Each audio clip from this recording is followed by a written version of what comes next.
আপনার সাথে কোনো বেয়াদবি করার ইচ্ছা আমাদের নেই, কিন্তু আপনাকে বিনয়ের সাথেই বলছি যে 25 তারিখ এর মধ্যে আপনাকে আসলে যেতে হবে। বিষয়টা তো একই রকম না, একটা সংস্থা গিয়ে বলছে, এটার তো প্রক্রিয়াটা এরকম হবার কথা না। আমি এটা বলতে পারি আপনাকে যে মানে তিনি ও ধরনের কোনো ঘটনা ঘটেনি, শেখ হাসিনার সাথে তার কোনো ফোনে কথা হয়নি।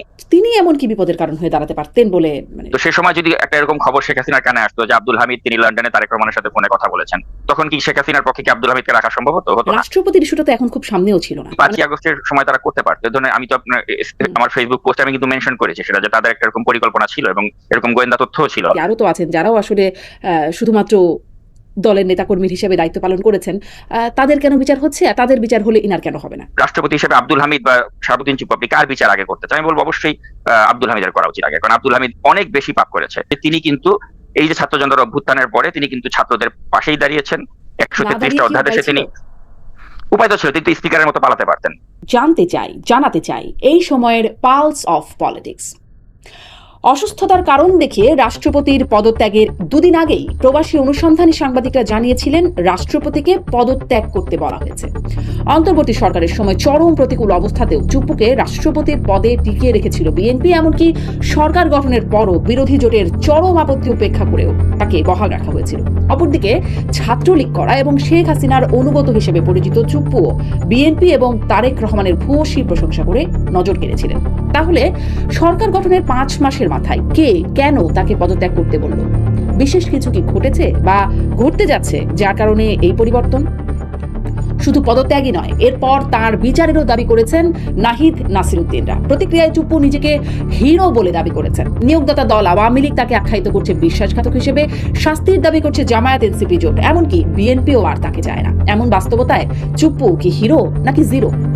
নতুন রাষ্ট্রপতি হিসেবে বিএনপির সিনিয়র কয়েকজন নেতার পাশাপাশি আলোচনায় রয়েছেন মন্ত্রিপরিষদ সচিব নাসিমুল গনি, পাশাপাশি ডক্টর ইউনূসের নামও আলোচনায় আসছে। চুপ্পুকে অসুস্থতার কারণ দেখে পদত্যাগ করানোর পর পরবর্তী রাষ্ট্রপতি হিসেবে কোন সুস্থ ব্যক্তিকে নিয়োগ দেওয়া হতে পারে? এসব বিষয় নিয়ে কথা বলতে স্বপ্নধারা নিবেদিত পালস অফ পলিটিক্সে আমার আজকের অতিথি প্রবাসী অনুসন্ধানী সাংবাদিক নাজমুস সাকিব। নাজমুস সাকিব, আপনাকে স্বাগত জানাচ্ছি পালস অফ পলিটিক্সে আমার আজকের আয়োজনে। আপনাকে অসংখ্য ধন্যবাদ শারমিন চৌধুরী আমাকে আমন্ত্রণ জানাবার জন্য। ধন্যবাদ, আপনিও সময় দিচ্ছেন, যুক্ত হয়েছেন। আমি প্রথমেই যেটি খুব আলোচনা চলছে রাষ্ট্রপতির পদত্যাগ নিয়ে, অতএব আপনার কাছে জানতেই চাই যে পদত্যাগের আগেই আপনি এবং এর আগে আমি দেখেছি আরও কেউ করেছেন কিনা জানি না, কিন্তু আপনি লিখেছেন আপনার ফেসবুক পোস্টে, আমি দেখেছি জুলকারনাইন সায়ের তিনিও লিখেছেন, আপনি লিখছেন যে রাষ্ট্রপতি মোহাম্মদ শাহাবুদ্দিন চুপ্পু অধ্যায়ের অবশেষে সমাপ্তি ঘটতে যাচ্ছে, তাকে ইতোমধ্যেই জানিয়ে দেওয়া হয়েছে স্বাস্থ্যগত কারণ দেখে পদত্যাগ করার কথা। এটি আপনি পদত্যাগের অন্তত 2 দিন আগে লিখেছেন। মানে এই যে তাকে জানিয়ে দেওয়া হয়েছে স্বাস্থ্যগত কারণ দেখিয়ে পদত্যাগ করার কথা, এটি আসলে কে জানালো? কে জানালো আসলে সেটা তো বলা পসিবল না, আমি সেটা বলতেও পারবো না এখানে।